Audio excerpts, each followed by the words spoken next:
Bueno, buenos días, bienvenidos a la Cinemateca Distrital, que a su vez es la Gerencia de Artes Audiovisuales del IDARTES. El día de hoy tenemos el gusto de tener como invitados a los colegas de Proimágenes Colombia, quienes en el marco de las convocatorias del Fondo para el Desarrollo Cinematográfico desarrollan los conversatorios de Tengo una película. En la mañana de hoy tenemos pues un panel sobre animación. Natalia los va a presentar y un poco pues al final conversaremos un poco con los invitados. Entonces bienvenidos a todos y muchas gracias por su asistencia. Gracias a ti, David, y gracias a la Cinemateca por abrirnos este espacio. Como les dijo, en el marco de los encuentros de la convocatoria aprovechamos siempre para tener un espacio de conversación con algunos de los profesionales invitados. En este caso, vamos a estar con Juan José Medina, que viene de México, y con Coque Riobó, que viene de España, quienes fueron partes del Comité Evaluador de Cortometrajes. Y va a estar moderando esta conversación acompañándonos Jack Reyes, animador también colombiano. Les voy a contar un poquito quiénes son ellos. Juan José Medina viene de México, es animador y director con 15 años de experiencia, es codirector del octavo día La Creación del año 2000 y merecedor de diversos reconocimientos con su segundo cortometraje Jaulas del 2009, fue ganador de 3 Arieles. En el 2010 fundó Autic Animación, que es una empresa de servicios de animación en México. Muchísimas gracias por haber aceptado nuestra invitación y por estar aquí. Y Coque viene de España, es animador y compositor de varios cortometrajes y 3 largometrajes, director de cortometrajes animados, ganador de más de 70 premios internacionales por El Ruido del Mundo y El Viaje de Said, que se ganó el premio Goya en el 2006. Es docente de animación en talleres alrededor del mundo. Muchísimas gracias por haber aceptado nuestra invitación, por estar acá. Vamos a hablar un poco de su experiencia como animadores, como realizadores. El título que le dimos a esta conferencia fue La historia detrás de cada cuadro, y este conversatorio pues va a quedar grabado para que sea un material de consulta para luego las universidades. Eso no quiere decir que se tengan que reprimir, que se tengan que editar a ustedes mismos. Bienvenidos todas las impertinencias y los comentarios. Y bueno, les cuento un poco quién es Jack. Jack es creador del estudio, socio fundador del estudio Animaedro. Tiene un producto muy poderoso del cual soy gran fan, que es Camusi Camusi, un seriado de micros para primera infancia. Y bueno, ha sido productor y animador en diversos proyectos, es docente, es tallerista en los talleres Numeral Tengo una película, fue integrante del CENAC desde hace 2 años. Y bueno, es amigo de la casa y nos concedió estar aquí hoy acompañándonos. Muchísimas gracias por estar acá, y a quienes nos están acompañando en streaming, bienvenidos. Esto es un espacio para conversar, entonces también sus preguntas son bienvenidas. Gracias. Bueno, les cuento antes de pasar el micrófono. La idea es que hagamos como una exposición, nuestros 2 compañeros internacionales van a hacer como una exposición sobre un trabajo específicamente, contándonos un poco el detrás del cuadro a cuadro, y al final vamos a tener una conversación los 3, y ustedes si se quieren incluir para que nos hagan preguntas o les hagan preguntas realmente a ellos. Hola, buenos días. Lo primero, agradecer a Proimágenes y a la Cinemateca esta invitación. Es para mí un auténtico placer haber venido acá a Bogotá, a Colombia. Es mi primera vez acá. Espero que no sea la última. Y nada, estamos acá para contarles todo lo que quieran saber de nuestro trabajo. Les dejo con Juan, que presente un poquito. Tienes ahí tú. Muy buenos días, un honor estar acá presente en Bogotá y hablar de nuestro trabajo. Gracias por la invitación a Proimágenes a formar parte de este comité de selección. Asombrados con la cantidad de proyectos interesantes que se están generando en Colombia referente a la animación. Creemos que es una industria creciente que va en muy buen camino. Las políticas públicas creo que han funcionado perfectamente para que haya más realizadores y más estudios enfocados al tema de la animación. Ahora en esta plática vamos a hablar un poquito de nuestra experiencia. Empezamos, si quieres, con la proyección de tu corto y ya nos seguimos con...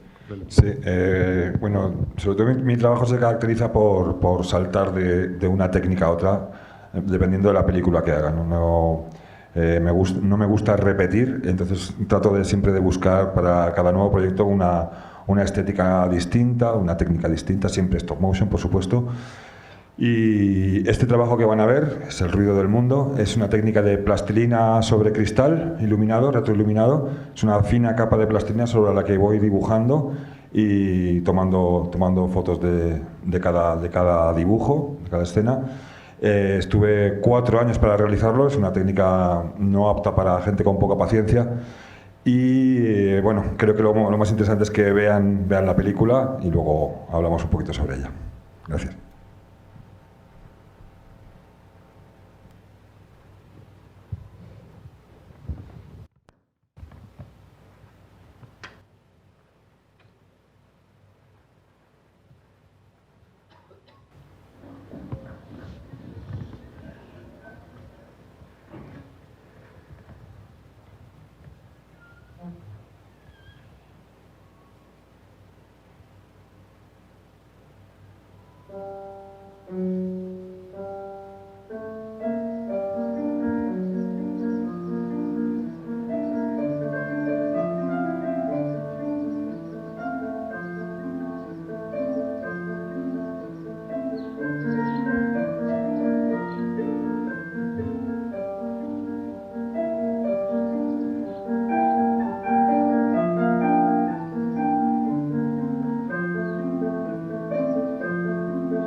ruido del mundo,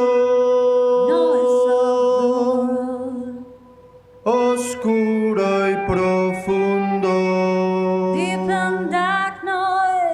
ruido del mundo,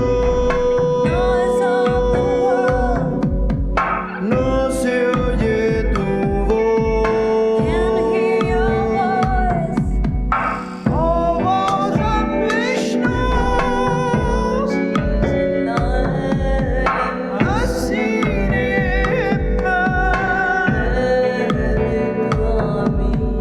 oh voz de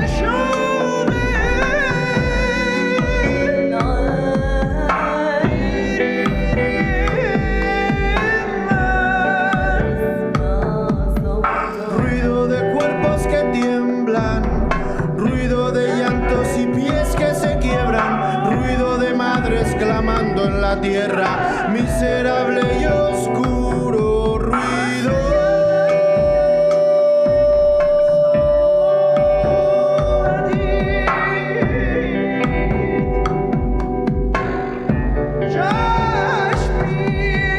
Por el desagüe del mundo llueve oscuro carbón, ruido de abuso, la infamia del ruido, ruido culpable no pide perdón, ruido traspasa las grietas, oscuro profundo de sangre en la arena, ruida frontera espinosa, las manos deshechas, libélulas rotas.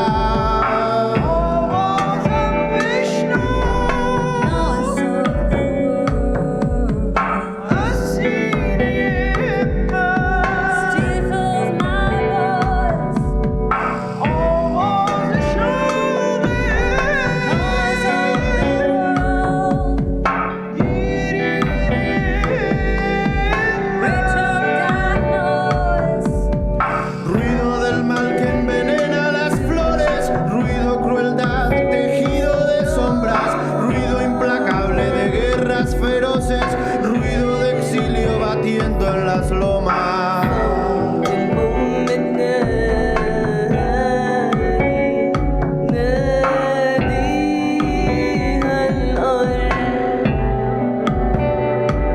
Es el ruido del Vishnu,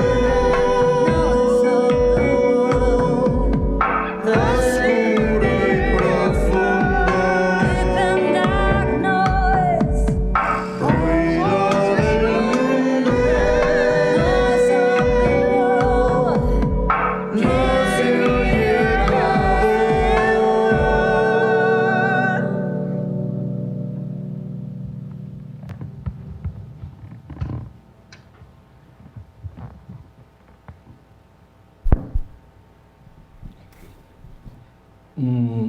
Yo no sé por qué no dieron un aplauso, me parece maravilloso el trabajo, así como de manera increíble. Como preguntar, claramente Coque además es compositor musical, entonces quisiera que nos contaras como la relación como de esta partitura musical hecha cuadro a cuadro. Siento que en algunos momentos, o sea, seguramente la composición musical estuvo previa a las escenas, pero ¿cómo es como ese trabajo entre una cosa y otra pensando en los colores, que también se puede pensar como en los colores de la música en cuanto a maderas o vientos o qué sé yo? ¿Cómo es ese trabajo como en llave de las dos cosas?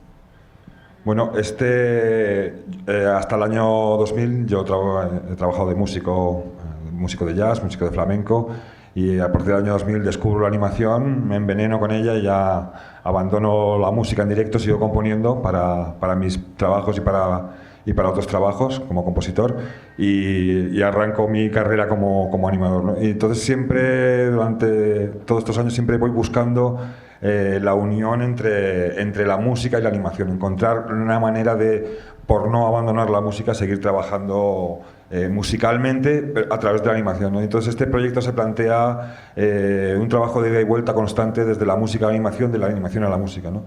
Y para encontrar realmente la sincronía con la animación, por supuesto, primero compuse la música y traté de desarrollar un sistema de poder animar con la partitura.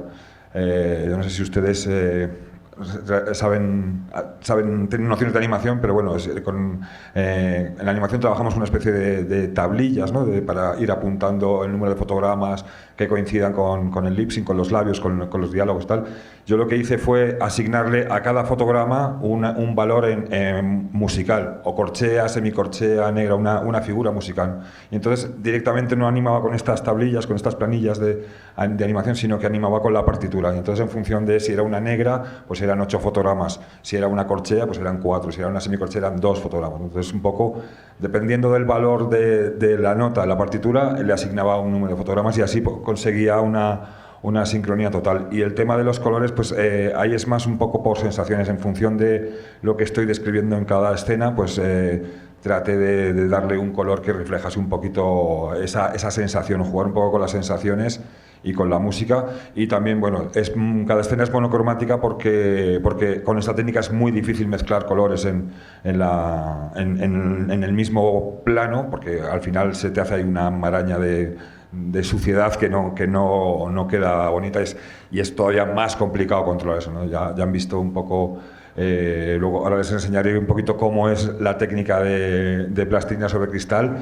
Funciona igual que la arena, o con la pintura al óleo sobre cristal. Es una capa, en función del grosor de esa capa entra más o menos luz, entonces se trata un poco de ir moviendo la luz de un sitio a otro en función del grosor de la capa de plastilina, ¿no?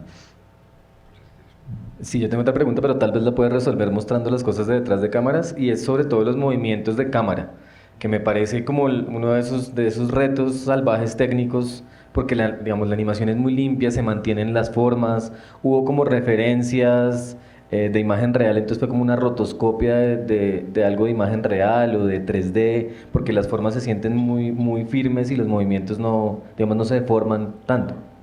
Sí, para algunos planos que hay, bueno, cuando hay movimiento de cámara es cuando realmente empieza la complicación. No sé si recuerdan este plano inicial que baja el señor por la escalera, se convierte en su oreja y de su oreja salimos a esa gran ciudad. Para hacer ese plano, que son unos 9 segundos, estuve solo para ese plano 3 meses, ¿no? Estaba alrededor de 3-4 horas con cada dibujo, porque tenía sobre todo la parte de la ciudad, tenía que rehacer. Y para ese tipo de planos sí tenía por debajo una referencia hecha en 3D, tengo un amigo que hace 3D y me hizo una referencia en línea, yo tenía que ir luego dibujando, pero estaba la línea muy clara, en rojo, y eso me lo importaba en el programa que utilizamos normalmente en Stop Motion, que es en mi caso el Dragon Frame, y tenía eso por debajo con una transparencia para ir un poco, claro, si no hubiese sido una locura hacerlo. Para otros movimientos sí que los he hecho un poco pues, lanzándome al vacío. Esto es una técnica además que no tiene marcha atrás. Si metes el dedo y te equivocas, pues ahí se queda. Entonces también implica mucho el saber ir resolviendo, como adaptando esos errores a la película, que muchas veces no se pueden eliminar, o volver hacia atrás, y con lo cual pues a lo mejor si tienes que borrar 8 fotos, pues son 8 horas de trabajo que tienes que tirar a la basura. Y en este caso me pasó también que algunas veces sí que rehice parte del cortometraje, porque me pasó un poco, como les decía, yo siempre voy buscando técnicas nuevas para hacer mi siguiente proyecto, ¿no? No me gusta como repetir, porque me aburro rápido, ¿no? Tengo mucha paciencia para ciertas cosas, pero para otras me gusta seguir investigando, ¿no?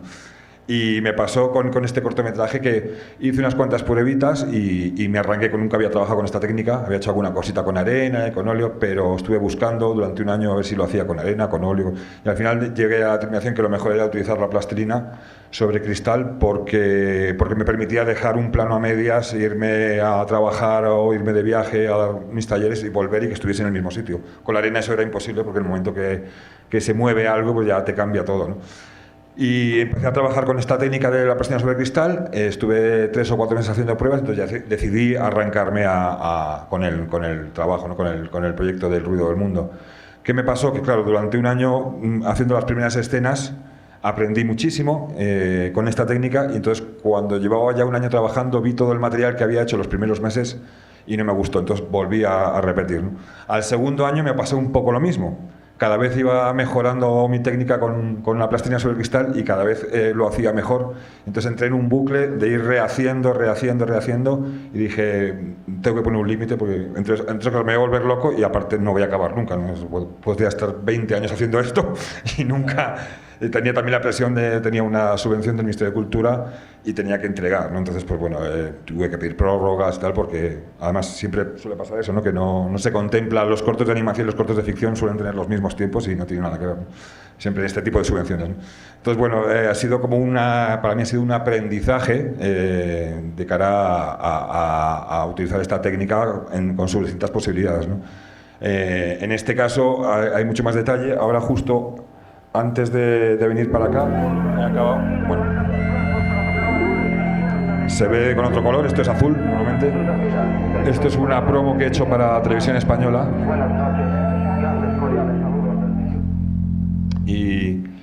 y bueno, ahora estoy tratando un poco de usar esta técnica de otra, aparte que ya me manejo un poquito mejor, de usar esta técnica, se puede utilizar en muchos niveles, de si haces menos detalle, si la línea está menos acabada, es más abocetado, es más morphy, no es tan narrativo, pues se puede conseguir un poquito más de velocidad a la hora de trabajar, no es tan costoso, ¿no? Entonces, bueno, permite muchas posibilidades, permite incluso pues, agregarle fotos recortadas, otros materiales o incluso objetos, mezclar con otros elementos. Es una técnica maravillosa que permite explorar mucho y también permite improvisar mucho, ¿no? Ponen ustedes su planchita ahí y empiezan a mover y muchas veces la plastilina te va dictando con las sombras que se ven y los contraluces te va dictando un poco qué puede aparecer ahí, ¿no? Yo trabajo mucho también de esa manera. Soy bastante anárquico a la hora de trabajar y me gusta dejarme como mucho espacio a lo que me vaya surgiendo, ¿no? En este caso no había mucho hueco para improvisar, pero sí en el siguiente trabajo que he hecho, pues a veces empiezo a rodar el cortometraje sin ni siquiera tener un storyboard cerrado o ni siquiera en este último caso, en este último cortometraje que he hecho, no tenía ni el final hecho, con lo cual esperaba que durante el proceso de realización pues se me ocurriese un final ideal y así fue. Siempre confío en esa cosa. Como he sido músico de jazz muchos años, esta cosa de improvisar la tengo bastante ágil, entonces bueno, siempre resuelvo en el último momento antes de ahogarme, ¿eh? A veces es un poco estresante, pero... ¿Qué tal el trabajo, digamos, como justamente viniendo como de la música y del jazz de esa improvisación, qué tan purista es la cosa? Digamos, esta técnica dentro de las variantes de stop motion, digamos, es de las más, digamos, como con los recortes, como que está ahí el cuadro a cuadro, no tenemos puppets, todo se está deformando y todo tiene morphing todo el tiempo. ¿Qué tan purista, digamos, es el trabajo al final cuando se llega a la composición digital? O sea, hay muchas correcciones de color, muchas máscaras, se componen como por capas o todo va en la misma plancha, digamos, en el trabajo directamente. Bueno, en este caso el Ruido del Mundo tiene un poquito de corrección de color, hemos ido apurando, pero tiene muy poco retoque digital. Incluso al principio estos insectos, que son los ruidos que le entran a este señor, incluso en los primeros planos lo hice vaciando la plastilina de color y poniendo esa plastilina de color hasta que vino a mi casa a ver el trabajo. La gente que me iba a hacer la postproducción me dijo, estás loco, no sé qué haces poniendo eso, se puede colorear perfectamente. Entonces yo como no soy un artesano, entonces manejo muy poco los programas de retoque digital y de color y de After Effects, todos estos programas los manejo muy malamente, entonces como que me cuesta mucho, prefiero todo lo que yo pueda hacer con la mano y me puedo evitar hacerlo con postproducción, lo suelo hacer, ¿no? Es verdad que cada vez pues bueno, voy tratando un poco de dejar más cancha a la postproducción digital porque te ahorra mucho trabajo, pero soy muy maniático, me gusta todo lo que yo pueda hacer de manera manual y artesana, pues lo trato de hacer, ¿no? Aquí ven un poquito, bueno, no se ve mucho, estamos con la luz y el color, pero bueno, es un poquito para que vean, esta es la plancha. Es que no he traído fotos, pero bueno. Esta es la plancha, el tamaño. Ahí. ¿Ven? Es una planchita con una mesa que construí. La cámara estará en el alto. Y bueno, pues como ven, es una manera de trabajar totalmente artesana. Y suelo dejar como muy poco espacio a que luego tengan que retocar digitalmente. No me gusta hacerlo todo en base a mis manos, ¿no? Digamos, en cuanto al trabajo como de la plancha, ¿siempre era la misma plancha o tenías varios planos que estaban trabajando en paralelo o era continuo? ¿Hubo más gente, digamos, en el equipo como asistiendo al proceso en el Dragon, como piloteando desde el Dragon, o tú mismo tenías el control del Dragon e ibas trabajando solo? ¿Cómo funcionaba ahí? También como en la fotografía, porque la iluminación, digamos que es muy importante acá por los volúmenes y por las capas. ¿Cómo funcionaba ahí el proceso con el equipo? Bueno, en esta película la verdad que toda la parte de animación la he hecho solo, porque son procesos tan largos que no podía tener a alguien ahí dándole al botoncito. Pues, después de 16 horas ahí encerrado, nadie soporta, ¿no? No es un rodaje dinámico que haga falta varias personas, un director de foto, varios animadores. O sea, estaba yo solo, metido en un cuarto a oscuras durante 4 años, incluso muchas veces trabajando por la noche, porque era el hueco que tenía. Entonces estaba casi 4 años sin dormir. Luego tuve que ir al médico a que me medicase un poco para poder dormir, porque casi me rompió un poco el biorritmo, el reloj del sueño. Pero ha sido un proceso muy duro en el sentido de que he trabajado solo, encerrado en el cuarto. Los últimos meses lanzamos una campaña de crowdfunding para financiar el cortometraje, entonces puse una camarita de vídeo y retransmitía vía streaming, y eso fue una experiencia muy bonita, porque llevaba ya casi 2 años y medio trabajando solo, encerrado en la habitación, en el estudio, y de repente pues trabajaba sobre todo por las noches, como les dije. De repente estaba acompañado, ¿no? La gente me hacía preguntitas, yo tenía un micro puesto también, entonces la gente me salía el chat en la pantalla, y mientras yo iba trabajando, cuando eran planos un poquito más sencillos, que podía estar un poquito más despistado, que no era tan necesaria una alta concentración, pues tenía ahí gente que se iba conectando, y al final, bueno, conseguí reunir un buen grupo de gente que revisaba, que estaba viendo en directo mi trabajo, ¿no? Cómo iba haciendo esta manera de animar, ¿no? Y pues me iban haciendo preguntas, y fue una manera un poco de tener compañía en estos últimos meses del proceso, que ya estaba bastante agotado y bastante desquiciado, ¿no? Dale, yo creo que pasemos a Juan José y vamos ahí turnando como de un lado a otro para ir hablando. Bueno, para comenzar, yo creo que sería importante ver también un cortometraje que se llama Simbo. Es la última producción de la cual yo también dirigí y animé. Es un stop motion también, más en términos convencionales, son marionetas, no es algo tan loco como lo que hace Coque. Yo soy un poco más conservador en ese sentido. Y bueno, lo vemos y platicamos de él.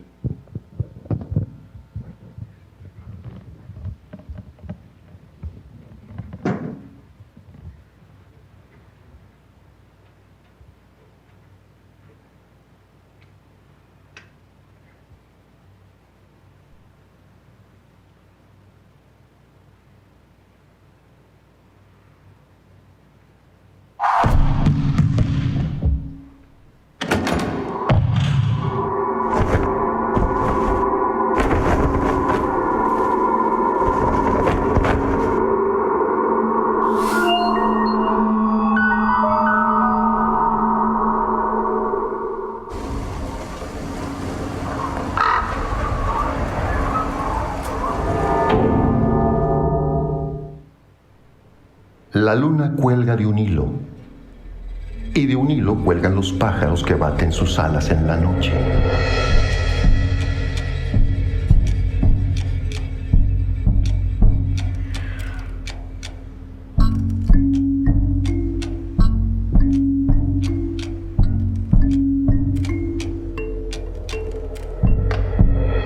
Tras bambalinas, el pequeño Simbo siempre está listo para el público. Aunque siempre mire con tristeza los hilos que surgen de sus manos.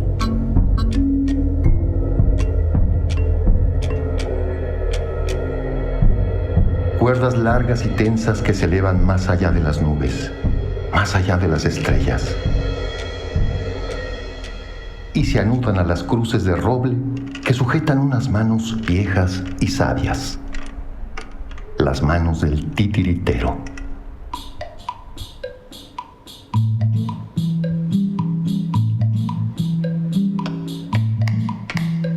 El viejo titiritero mueve sus manos con maestría, y Simbo inunda el aire con la danza mágica de las marionetas. Niños y adultos disfrutan las espectaculares rutinas de Simbo.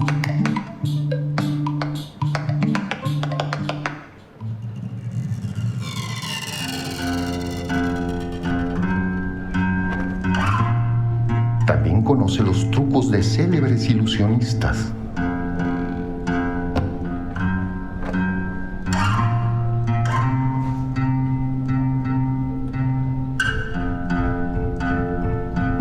incluso recita versos de poetas olvidados.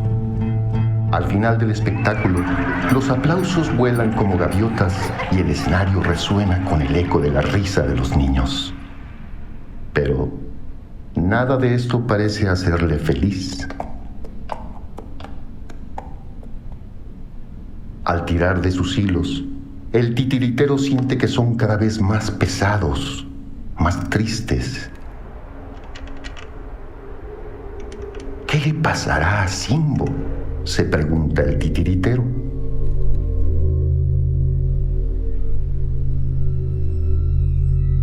Y cada noche, cuando se cierra el telón y los reflectores se apagan, la mente de Simbo suele perderse en otros tiempos y en otros lugares.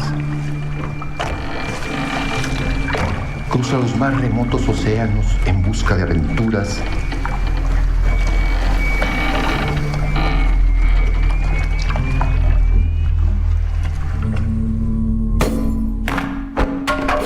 Aunque todo sea en su imaginación, ya que su cuerpo de madera nunca ha salido del viejo teatrillo. Un día, el titiritero decidió hacer algo para animarlo.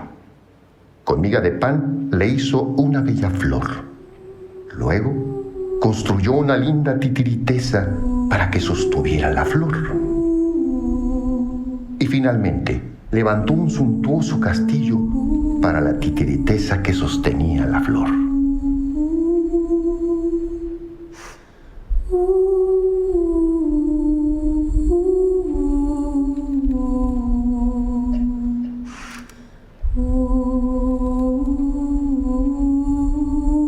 Simbo comenzó a sentir que las cuerdas que lo sostenían eran más ligeras, más llevaderas.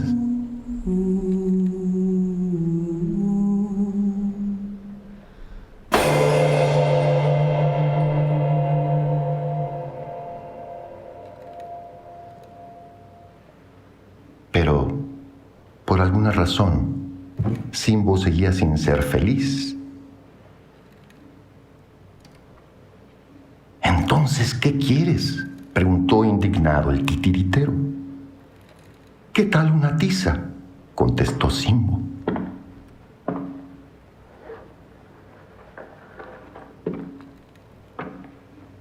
Lentamente, el titiritero hizo descender una tiza.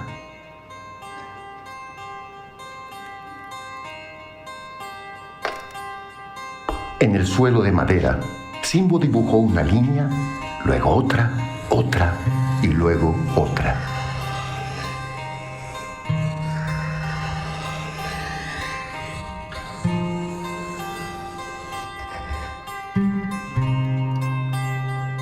El titiritero sintió su pecho estremecer al ver el dibujo.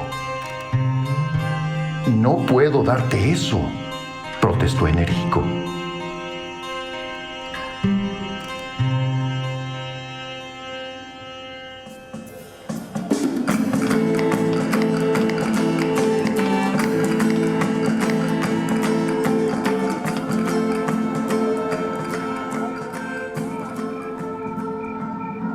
Las afligidas pupilas de Simbo miran al cielo desde el fondo del escenario.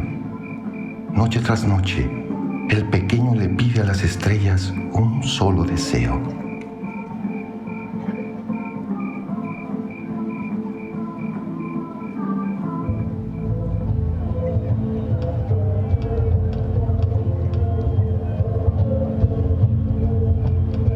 Y seguramente el titiritero entenderá que lo más difícil para ser feliz es descubrir qué deseas. Por esa razón, decidió construir un último regalo para Simbo.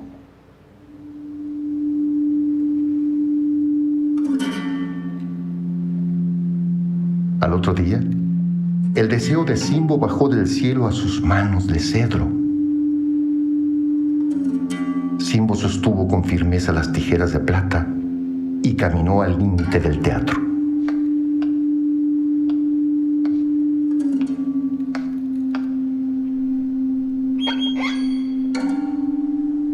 Decidido, hizo el primer corte, luego otro y otro más.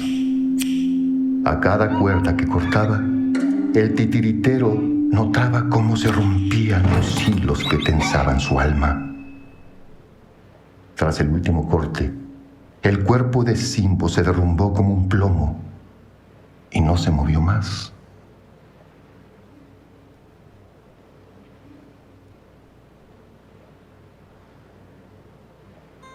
Lentamente, y para sorpresa de todos, la vida regresó a su cuerpo. Se incorporó un poco, pero volvió a desmoronarse.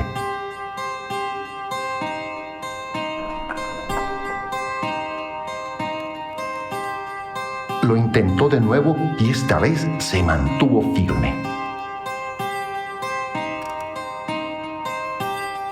Así se despedía de sus compañeros, pues un mundo nuevo lo esperaba al otro lado del telón. Antes de salir, Simbo se giró para mirar al titiritero y le dedicó una solemne reverencia.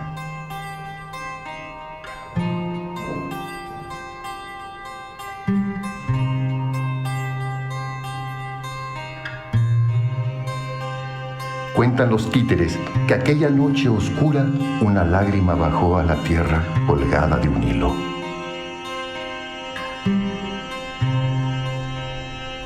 De un tiempo a esta parte, el titiritero recibe cartas y postales de lugares lejanos que le cuentan aventuras maravillosas. Ahora él sabe que Simbo está bien, pero lo echa de menos. Los otros títeres también lo extrañan y a veces su mirada perdida se eleva más allá de las nubes, más allá de las estrellas. Desde arriba, el titiritero escucha el bullir de las ideas en sus cabezas. Sabe que pronto le pedirán un pedazo de tiza.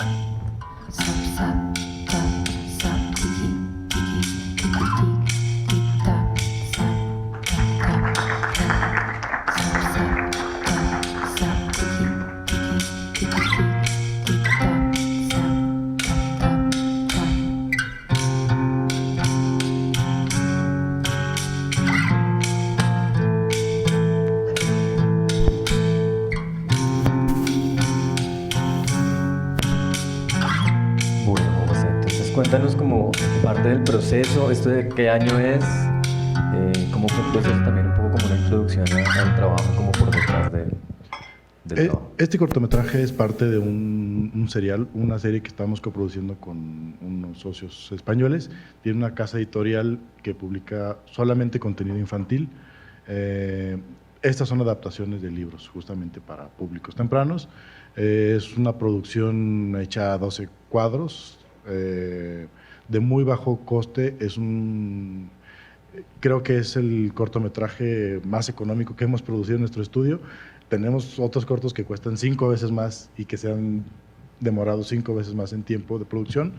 Acá nos planteamos que con un mínimo de recursos y tratar de sacarlo en un tiempo récord. Creo que toda la producción se hizo en menos de 6 meses. De animación fueron menos de 2 meses. Reutilizando escenografía, personajes de otros cortometrajes. Tenemos muchos cameos ahí de otros cortos que hemos hecho, porque era un poco la intención, ¿no? Y creo que se prestaba mucho el cuento, que digo, es un texto muy bonito, que podríamos utilizar elementos de otros cortometrajes, porque es un poco chatarrero, hay partes de un montón de cosas, y bueno, desde el momento que tuvimos en las manos este libro en particular, creímos que teníamos un material interesante que se podía traducir en un buen cortometraje. Acá, bueno, tenemos el recurso de la voz del narrador, eso pensando en que sea accesible para un público infantil. Creemos que tiene esa posibilidad hay una claridad en la historia, pero por supuesto también apostamos a que haya otros niveles de lectura, otro tipo de capas, ¿no?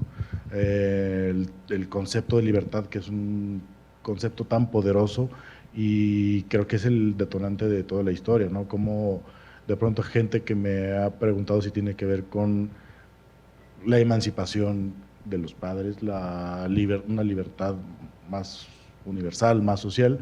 hasta que sí tiene que ver con la libertad sexual de elección. Es decir, creo que es un concepto tan amplio y tan poderoso que es lo que ha funcionado y bueno, ha tenido un recorrido en festivales interesante. Es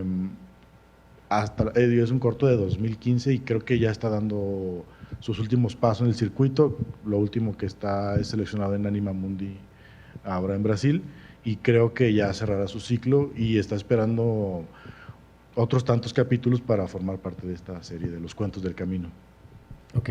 Cuéntanos algo como de lo técnico. ¿También trabajas con Dragon? ¿Con qué software trabajas? Digamos, también no solamente en este seriado, sino en los otros proyectos que tienen. Y cuando nombrabas como a 12 cuadros, me preguntaba como, ¿es por el presupuesto que trabajas a 12? ¿En ocasiones trabajas a 15 si es algo para tele? Bueno, ustedes no sé cómo trabajan porque están a 25. ¿Cómo trabajan? ¿Cómo es el trabajo técnico y con qué software trabajan? También utilizamos el Dragon Frame, que es el software más avanzado y el que lleva muchos años renovándose. Generalmente trabajamos a 24 cuadros porque la mayoría de nuestros cortometrajes van para cine. Entonces hay que hacer DCPs que tienen que correr a 24, a veces tenemos que hacer subirlos a film tal cual, entonces tiene que correr a 24. El tema de hacerlo a 12 es porque te da cierta economía de tiempo, puedes producir un poquito más rápido, no necesariamente la mitad, porque los tiempos de preproducción y de post son los mismos si lo haces a 24, 48, lo que sea, pero ya en términos de horas hombre en foro, sí te da muchas ventajas. Y para un público no tan especializado, tan clavado, tú puedes ver la animación y no te vas a dar cuenta si está a 12 o 24. Creo que solo los muy piquis sí se darán cuenta de que no está corriendo a 24 como lo hace Laika y como lo hacen los grandes animadores, ¿no? Entonces creo que aquí nos permitía eso el tipo de proyecto, ¿no? Un poco y para los dos también. Cuando yo arranqué, digamos que yo también produzco y animo en stop motion hace ya, no sé, como más de 10 años, como 12. Cuando arrancamos nosotros no existía el Dragon, o no, en ese momento no estaba, y era el Stop Motion Pro, y trabajaba uno con cámaras que no tenían señal de vivo directo. Entonces le tocaba a uno trabajar con cámaras en paralelo. Digamos, nunca alcancé a trabajar en filme realmente, ya era digital, pero estaba en ese término medio en el que en nuestro caso nos tocaba poner una cámara de video y una cámara fotográfica reflex y tener como dos software, uno para poder capturar y el otro para poder ir monitoreando, y las calidades eran terribles. ¿Cómo les fue a ustedes, digamos, como en ese proceso de renovación tecnológica? Pues mira, en mi caso creo que fue mucho peor porque nuestro primer cortometraje se produjo en 98 del siglo pasado. Creo que todavía había dinosaurios en esa época. No había cámaras digitales. Simplemente ahí tenemos el asunto de que tenemos que filmar en 35 directamente, con cámaras de los años 50, no había video assist, entonces trabajamos completamente a ciegas, filmando en 35, 2 meses después de trabajo de tener una lata de 100 pies, que era lo mínimo que podía revelar el laboratorio, lo tenías que mandar a otra ciudad. Yo soy de Guadalajara, pero se tenía que mandar al Distrito Federal, que es la capital, te llegaba 4 días después y tenías que ver una proyección de Roches en un cine, para ver qué fue lo que animaste hace un mes, ¿no? Entonces era terrible esa angustia de que igual te equivocaste con la exposición, que por ahí aparecía una rayadura, que se jodió el negativo, era infame aquello. Afortunadamente, 2002, 2003 ya lanzaron cámaras digitales y eso fue un cambio completamente diferente en la manera de trabajar, porque tú ya tenías la opción simplemente con el Adobe Premiere, ya puedes tener capturas de 320 por 240, que eran unas pantallitas así minúsculas, pero bueno, ya te daba noción, ¿no? No tienes que esperar 2 meses a ver cómo la cagaste hace unos meses, ¿no? ¿Y a Coque cómo le fue, digamos, en el proceso? ¿Tú ya arrancaste? Yo es que yo arranqué a trabajar en el 2001 y sí que es verdad, bueno, al principio trabajaba con una cámara de las primeras pruebas que hice cuando empecé a descubrirla. Yo soy autodidacta, no he estudiado en ninguna escuela de cine, yo lo que estudié fue música. Y entonces, pues bueno, esto ha sido todo un proceso de aprendizaje, no solo de cara a la animación, sino de cara al lenguaje cinematográfico y tal. Y cuando yo arranqué, ya existían las cámaras digitales, pero bueno, empecé trabajando con una cámara de vídeo normal, entonces le daba a grabar y al pause, grabar y al pause, entonces cada vez pues me grababa 7, 10 fotogramas, y la única manera que tenía de editar, porque no tenía ni computadora en el 2000, fíjate, era conectarlo a un vídeo VHS, y entonces lo ponía la cámara otra vez, le daba a pasar rápido al vídeo de VHS y así podía obtener la velocidad adecuada para ver una edición más o menos cercana a lo que, porque no podía editar con computadora, y aparte además, mientras iba telecinando esa película, metía la música en directo, ¿no? Conectaba el cable de audio y le metía a la cinta de VHS, le metía la música también, ¿no? O incluso con un micro llamaba a los amigos músicos y nos poníamos a tocar mientras estaba la película, ¿no? Un poco casi como las pianolas del cine mudo, ¿no? Una manera de trabajar así, ¿no? Luego ya para el siguiente proyecto, el viaje de Said, que fue mi primer proyecto serio, que fue en el año 2005-2006, ahí nos pasó un poco lo mismo, teníamos una camarita de asistencia, entonces claro, no tenía nada que ver lo que se veía a través de la cámara digital con lo que era la señal de vídeo, ¿no? Y la calidad de vídeo además era con una capturadora de vídeo, se colgaba, y incluso muchos planos los hicimos a pelo, ¿no? Y también, como decía Juan, yo creo que el trabajar, el haber tenido la posibilidad de trabajar es muy duro, sin ver el resultado inmediato es muy duro, pero también es o sea, toda la animación hasta el año 2000 se ha hecho sin ver lo que había, ¿no? Entonces, creo que, bueno, pues son maneras de trabajar. Antiguamente había otras maneras y también te da una destreza y bueno, pues a mí me parece interesante. Por supuesto, cuanto más te facilita el trabajo el mundo digital, estamos todos de acuerdo que es maravilloso vivir en esta época, que las cosas son mucho más fáciles a la hora de crear, y sobre todo se democratiza mucho que todo el mundo tenga acceso, ¿no? A hacer animación, a hacer cine con los medios digitales de ahora, ¿no? Por ejemplo, con mis cortos pasó como que en ese momento grabábamos con estas o filmábamos con estas cámaras digitales, y luego de varios años, digamos, recuperábamos la calidad, no habíamos perdido calidad, que pasaba, era una cosa muy diferente a la imagen real, que uno ve un corto del 2000 de imagen real o del 2005 en imagen real y se le siente lo añejo por la calidad y por lo técnico. En cambio ya, digamos, nuestras películas tienen, como son tomadas con una calidad muy alta, nosotros estamos en 4K hace como 8 años. Exacto. Digamos, con un trabajo muy sencillo. Han recuperado como cosas de estas nuevamente, subiéndolas como en otra calidad, como para tener nuevas proyecciones o como para sacar nuevos contenidos de estas cosas guardadas que seguramente salieron en render de 1280 por 720 o de 720 por 480. No, yo en lo personal no. Creo que mi primer cortometraje que ya utilicé un RAW de muy buena resolución fue Jaulas, y bueno, ya tuvo su corrida comercial, tuvo lo que tuvo que dar y ya lo dejamos por la paz. Yo creo que no... Sí me encantaría recuperar algunos clips ahí que tengo de animación que hice más para términos de videoinstalación, de animación experimental, que esas sí quedaron perdidas en algún disco duro que ya está seguramente pegado, pero ya lo referente a cine creo que sí tenemos los respaldos. Incluso tengo latas de 35 milímetros de mi primer cortometraje, pues que están ahí guardadas, ¿no? No sé si alguna vez se pueda proyectar otra vez, porque ya ni siquiera las salas están utilizando proyectores de 35, todo el mundo ya se va al digital, al DCP, las ventajas que otorga el no ver una cinta rayada después de 5 pasadas, bueno, eso se agradece, ¿no? En cuanto a los movimientos de cámara, digamos que el corto también Simbo arranca con una cosa circular, un poco también como le preguntaba a Coque, que es diferente, como Coque tenía que estar dibujando cuadro a cuadro la cosa, pero acá los movimientos de cámara, digamos, siempre fueron también como un gran reto y un gran trabajo. ¿Cómo lo solucionan y cómo lo solucionaban en ese momento, digamos, como cuando arrancaron con movimientos de cámara? Antes de entrar a este nuevo milenio, sí que ya había un motion control, ya existía este gran aparato que rentarlo un día te costaba lo que te cuesta la producción completa, y había algunos privilegiados que sí tenían oportunidad de utilizar ese tipo de equipo.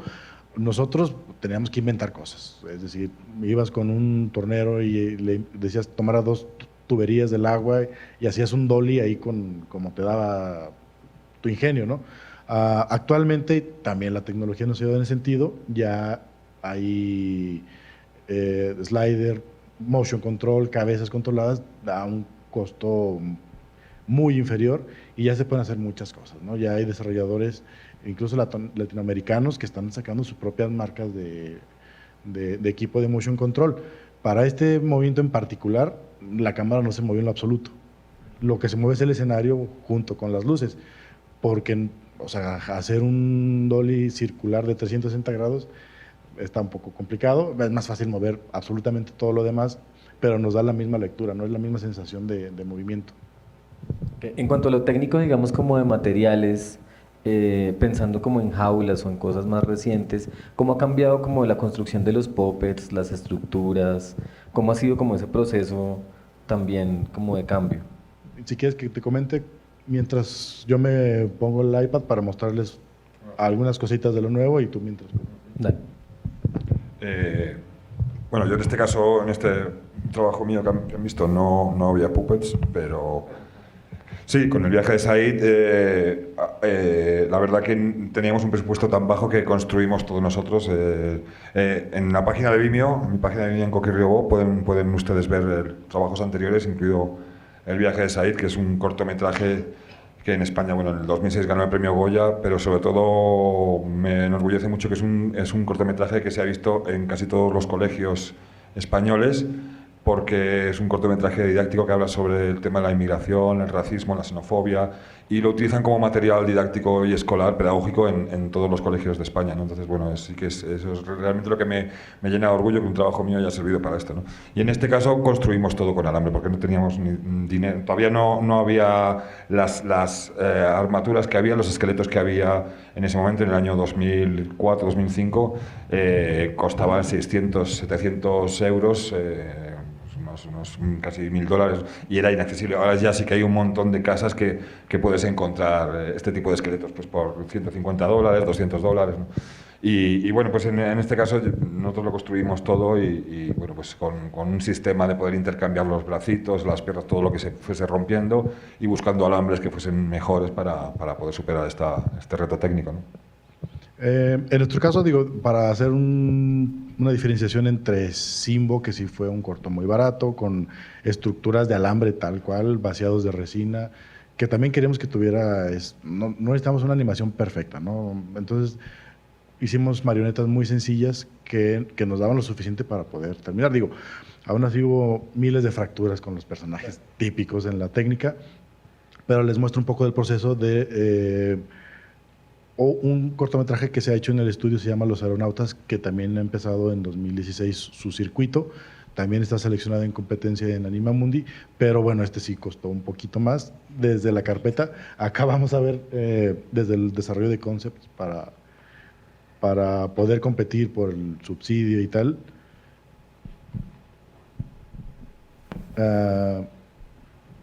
Al interior del estudio somos 3 directores creativos, básicamente los que dirigimos y producimos todo, Rita Basulto y León Fernández. Este en particular es yo soy productor, León Fernández es el director, que además es un excelente escultor.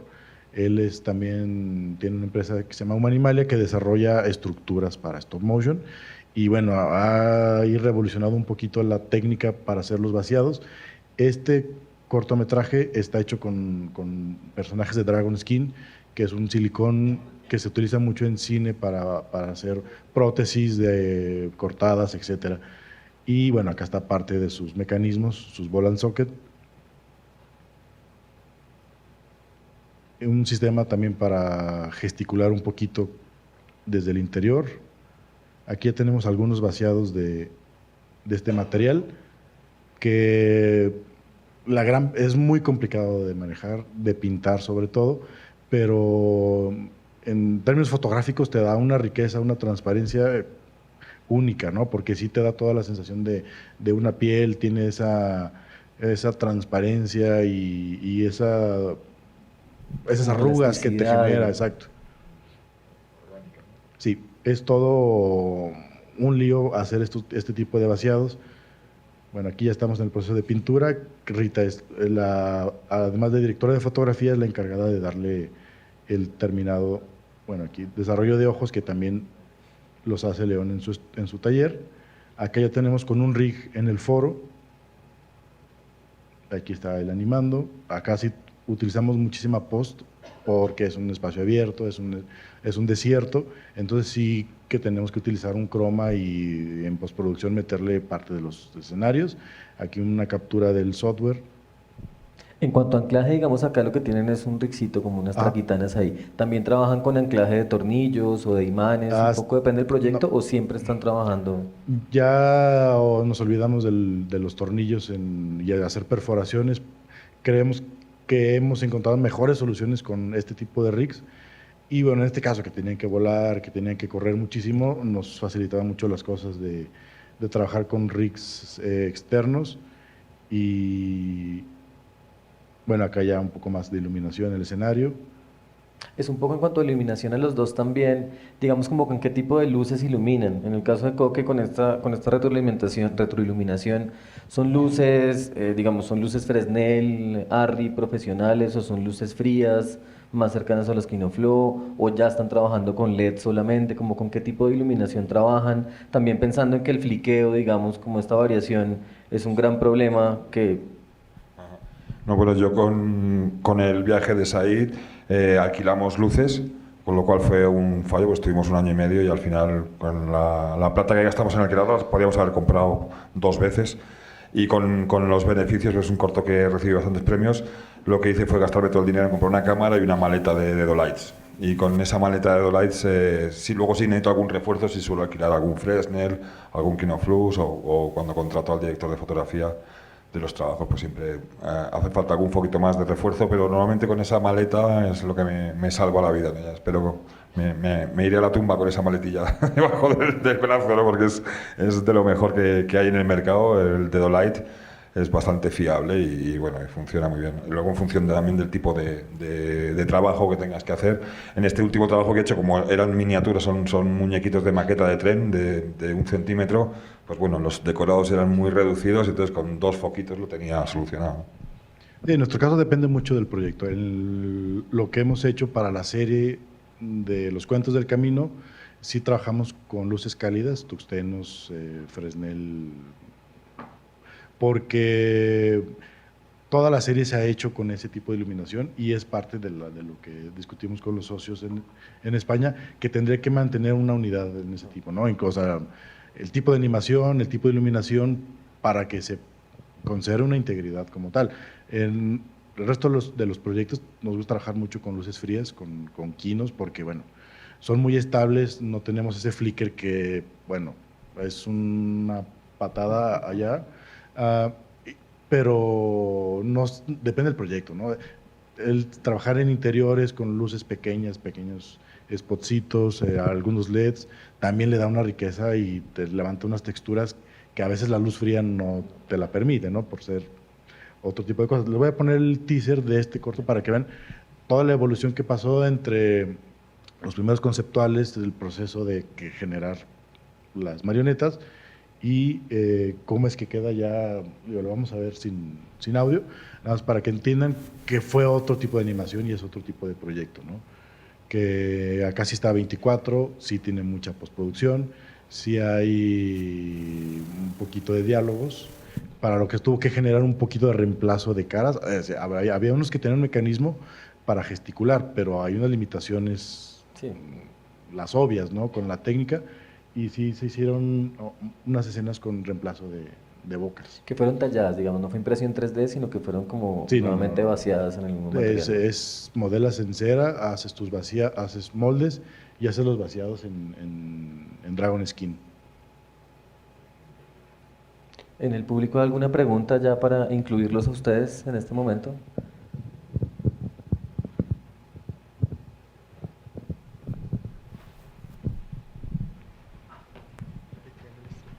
Hola, gracias.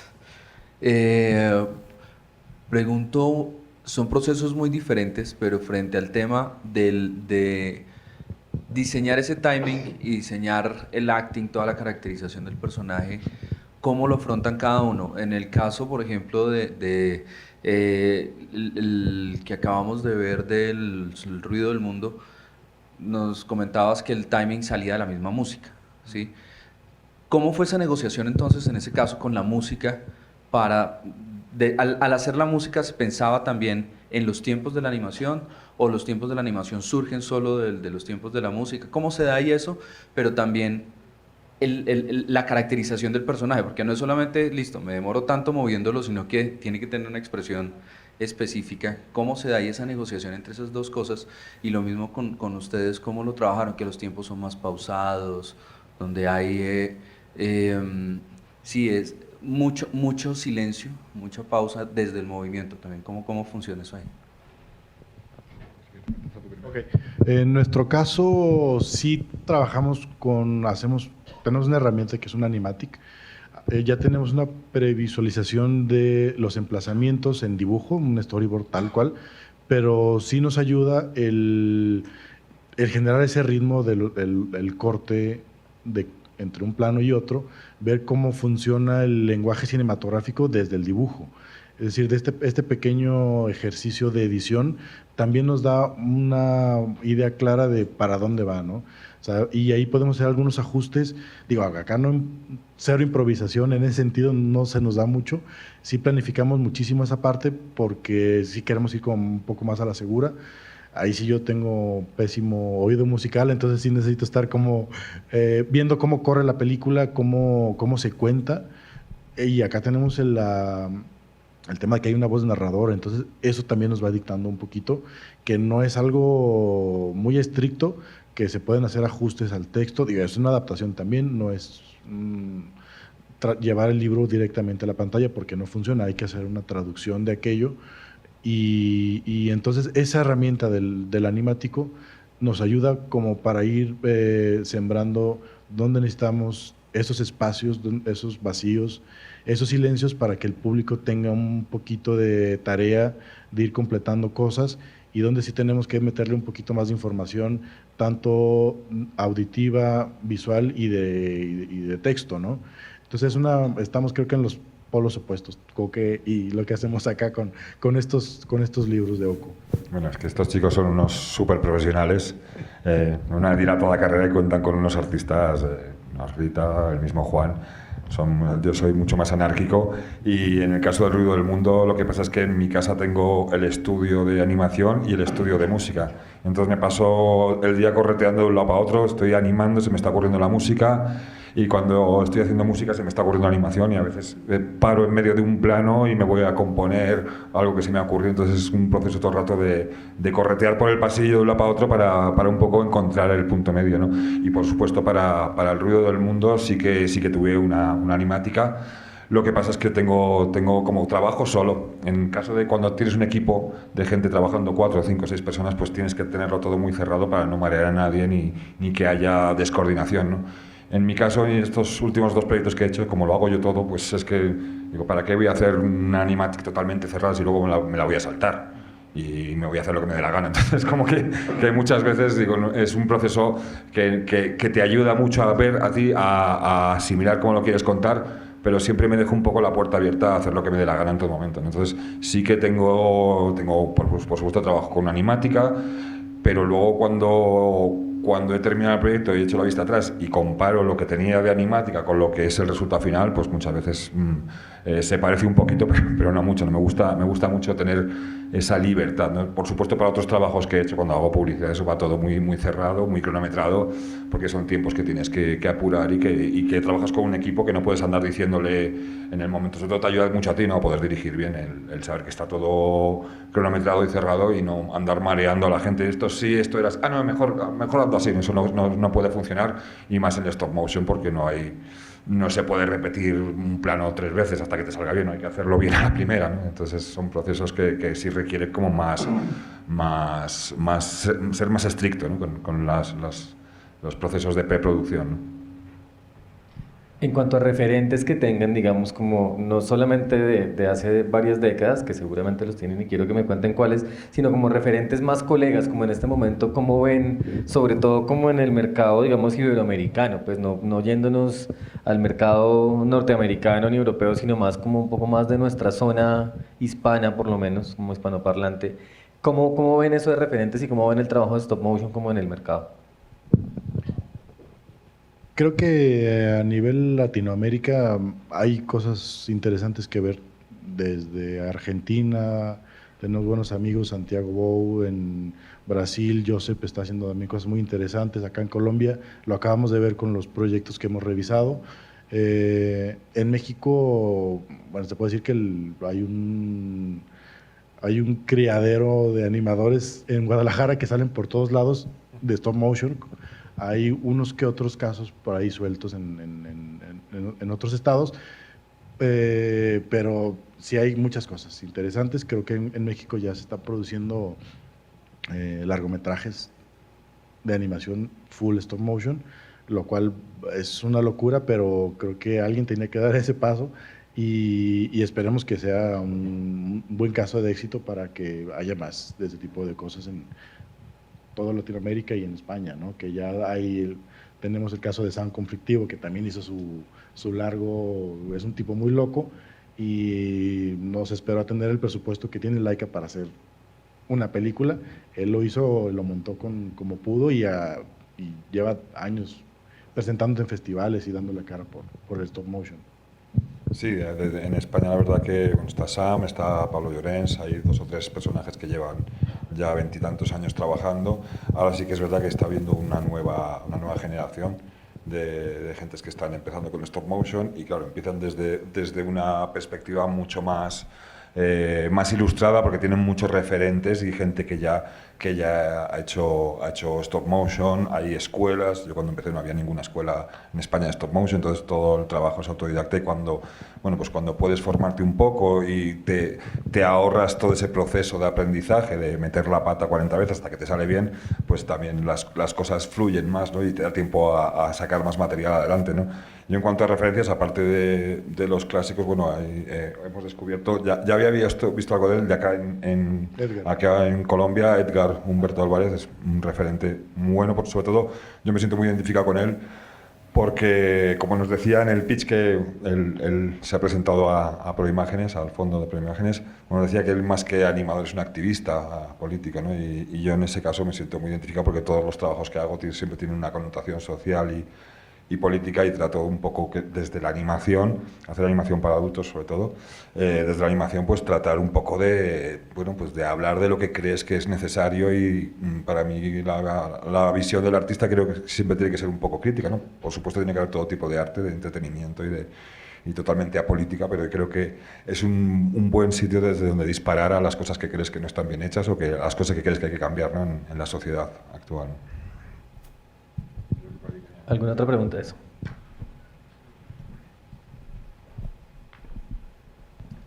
Bien, para Juan, porque digamos que Coque ya nos explicaba que digamos que no es tan atado al guión, sino que digamos que es un proceso como que intuitivo en el que vas descubriendo como el drama de tu propia historia. Y en el caso de Juan, sí, digamos que eres riguroso al momento de trabajar con el guión porque pues, digamos que por las figuras que haces y todo esto, pues un cambio, digamos que representa un montón de trabajo. Entonces, ¿qué tanto trabajas al lado del guión? Hemos tratado de hacerlo en el paso del tiempo. Mi formación es de artista plástico como tal. Yo empecé a entender el asunto de contar historias ya muy grande. Las primeras animaciones eran completamente experimentales, había cosas que se movían y te generaban sensaciones, había personajes ahí que hacían cosas y no había una intención dramática o narrativa como tal. Con el paso del tiempo hemos ido aprendiendo del oficio de formar, contar historias a partir de un texto como tal. La animación es un proceso tan largo que te da muchas libertades.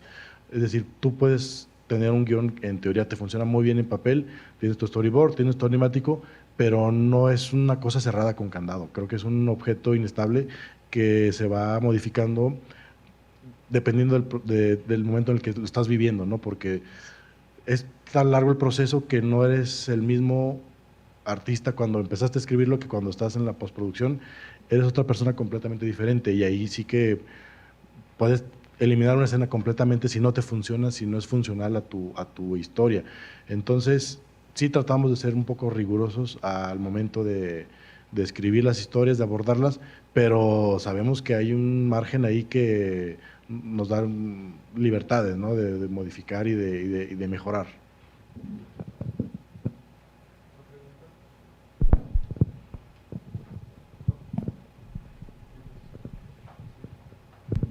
Pregunten, no sean cobardes. Seguramente no tienen dudas, de verdad, no puedo creer que no tengan dudas. Si yo estaría sentado allá, estaría pensando que ¿qué pregunto? Pero bueno, última palabra. Pues agradecerles, muchísimas gracias a Coque y a Juan José por acompañarnos acá. No sé si quieren, digamos, como cerrar con alguna idea, si quieren compartirnos algo extra a las preguntas. Bueno, nada más en mi caso comentar que el tema de la animación es un trabajo colectivo, es muy interesante trabajar, bueno, acá este hombre es un hombre orquesta y hasta hace la música, pero para nosotros es bien interesante trabajar con diseñadores de sonido, con músicos, con editores, desde la preproducción, contar con un equipo de gente talentosa y entregada, no solamente te garantiza cierta calidad y cierto tipo de trabajo. Es un proceso de aprendizaje muy interesante. Creo que sería un poco parte de consejo para los que empiezan es ir cubriendo esos vacíos que hay en los propios procesos. Si son excelentes dibujantes, excelentes para modelar, pero de pronto no son tan buenos para contar historias, hay que acercarse a gente que tenga un poco de experiencia, que le sepa muy bien a esa parte. Si de pronto son muy buenos para escribir, pero no tienen tan buen ojo, hay que buscar quien ayude por ese otro lado y generar redes de trabajo, que es lo que realmente va a hacer que crezca que se forme una industria, que la producción autoral acá en Colombia también crezca y tener muy buenos cortometrajes en festivales y en un futuro no muy lejano también empecemos a ver más largometrajes, ¿no? Bueno, yo simplemente decirles que la animación es un mundo maravilloso, que muchas veces se puede hacer mucho más con la animación que con el cine de ficción, y que el límite en la imaginación muchas veces no es el presupuesto, aunque ayuda al dinero, por supuesto, como todo en la vida, pero el límite está en nuestra imaginación, ¿no? Cualquier historia que nos podamos imaginar se puede contar en animación. Entonces les animo a que se lancen y que traten de ser picados por este animal venenoso que es la animación, que te pica y no te suelta ya, ¿no? Ya lo tienes ya de por vida. Y nada, y agradecer mucho este espacio para poder enseñar nuestro trabajo. Muchas gracias a Cinemateca y a Proimágenes.